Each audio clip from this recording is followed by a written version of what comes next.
In a sudden and overwhelming escalation, the United States launched a decisive campaign to break Iran's tightening control over the Strait of Hormuz, unleashing a coordinated barrage of bunker-busting strikes that reshaped the balance of power across one of the most strategically vital waterways on Earth. For years, Iranian commanders had operated under the assumption that geography, combined with asymmetric naval tactics and hardened coastal defenses, would allow them to dominate this narrow maritime corridor, using it as leverage against global energy markets and international shipping. Yet that assumption was violently overturned when U.S. Central Command revealed that American forces had carried out precision strikes using multiple 5,000-pound deep penetration munitions against fortified missile positions embedded along Iran's coastline, targeting installations that had posed a sustained and escalating threat to vessels transiting the strait. The mission was not merely punitive, it was operationally decisive, aimed at reopening a critical artery through which a significant portion of the world's oil supply flows, an artery that Iran had effectively constricted through a calculated campaign of intimidation and disruption. In the weeks leading up to the strike, Iranian forces had intensified their activities, implementing a layered denial strategy that blended speed, mobility, and concealment into a persistent threat environment. Swarms of fast attack boats, lightly armored but heavily armed, surged through the narrow waters, striking opportunistically at merchant ships and withdrawing before a coordinated response could be mounted, their unpredictable movements creating an atmosphere of constant tension that discouraged commercial transit. Yet while these surface threats were dangerous, they were not the centerpiece of Iran's strategy, as U.S. air superiority and surveillance capabilities allowed such vessels to be tracked and engaged when necessary, particularly with the deployment of specialized aircraft capable of operating effectively in contested littoral environments. The true danger lay hidden along the coastline, where Iran had established a network of anti-ship missile systems capable of striking targets across the full breadth of the strait and beyond, transforming the waterway into a potential kill zone. These systems, including mobile launchers equipped with cruise missiles such as the Ghadir and Qadar, provided Iran with the ability to reposition rapidly and fire from concealed locations, their ranges extending from short coastal coverage to distances sufficient to dominate the entire maritime corridor, while more advanced systems like the Abu Mahdi extended that reach far beyond the immediate region. Adding further complexity, Iran had developed anti-ship ballistic missiles designed to strike moving vessels with precision guidance, creating a multi-layered defensive network that combined different types of weapons to complicate any attempt at suppression. Faced with this deeply entrenched threat, U.S. planners recognized that targeting individual missiles would yield only temporary gains. Instead, the focus shifted toward dismantling the infrastructure that enabled these weapons to be deployed. Iran's investment in underground facilities presented a formidable challenge, as missile launchers were often stored in tunnels carved into mountainsides or buried beneath layers of reinforced earth and concrete, allowing them to remain hidden from surveillance and protected from conventional strikes. These facilities could not be neutralized by standard munitions, requiring a more specialized approach.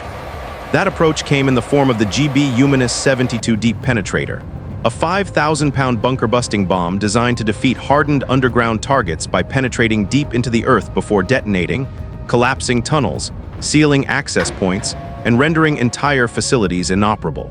This marked a shift in operational thinking, emphasizing the destruction of functional capability rather than the complete annihilation of physical structures, as even the most advanced missile system becomes irrelevant if it cannot be brought to the surface and launched.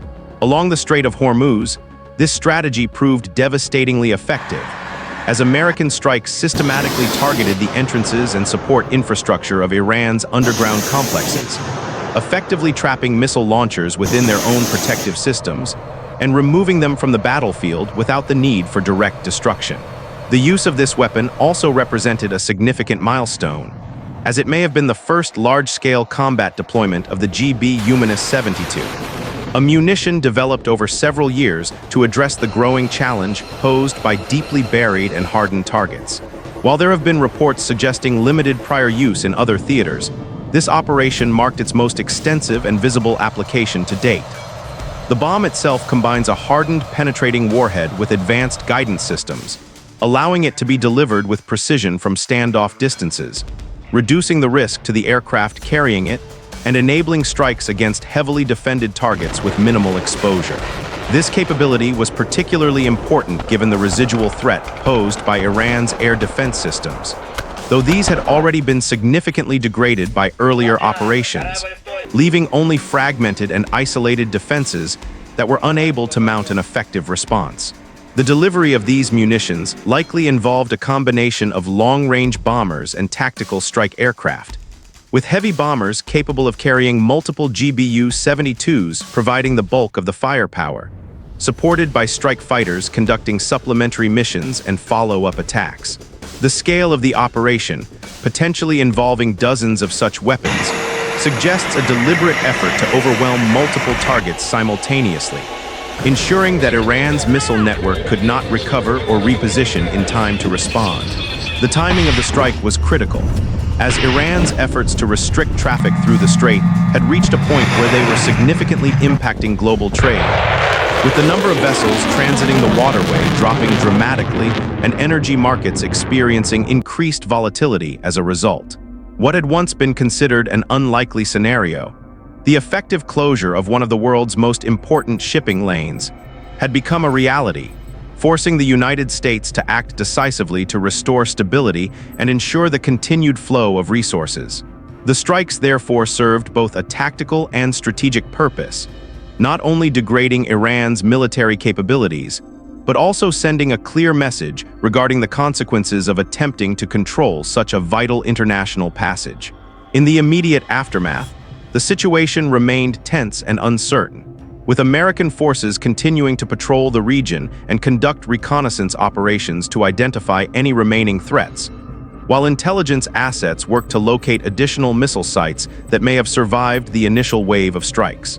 At the same time, political pressure intensified, with U.S. leadership issuing warnings that further action would be taken if the strait was not reopened, including the possibility of strikes against critical infrastructure within Iran itself. Iran's response was defiant, warning that any escalation would be met with retaliation against regional energy assets, a move that could further destabilize global markets and escalate the conflict beyond the immediate theater. However, there were also indications that the sustained pressure was beginning to have an effect, as Iranian officials signaled a willingness to allow certain categories of shipping to resume transit, albeit under conditions that remained ambiguous and subject to interpretation. This dual approach reflected the difficult position Iran now faced, attempting to maintain its strategic leverage while avoiding further escalation that could result in even greater losses. Meanwhile, the international community began to take notice, with discussions emerging among allied nations regarding the possibility of forming a coalition to secure the waterway and ensure the safe passage of commercial vessels, though concrete commitments remained uncertain as long as active military operations continued. Beneath these diplomatic developments, the strategic reality had already shifted. The destruction of Iran's underground missile infrastructure had fundamentally altered the balance of power in the Strait of Hormuz, removing one of the key pillars of its denial strategy and exposing the limitations of its defensive preparations. The tunnels and bunkers that once provided protection and concealment had instead become points of vulnerability, their destruction cutting off the operational lifeline of the missile systems they were designed to support. As the dust settled along the coastline, the message was unmistakable. Control of the strait could no longer be maintained through concealment and intimidation alone, but would instead depend on the ability to withstand and respond to precision strikes capable of reaching even the most deeply buried targets. With American forces still positioned within striking distance and additional operations remaining a distinct possibility, the future of the conflict remained uncertain. But one fact had become clear: the era in which Iran could dominate the Strait of Hormuz without facing decisive military consequences had come to an abrupt and dramatic end. And the outcome of this confrontation would shape not only the regional balance of power, but also the stability of global trade for years to come, as both sides prepared for what could be the next phase in an increasingly complex and high-stakes confrontation.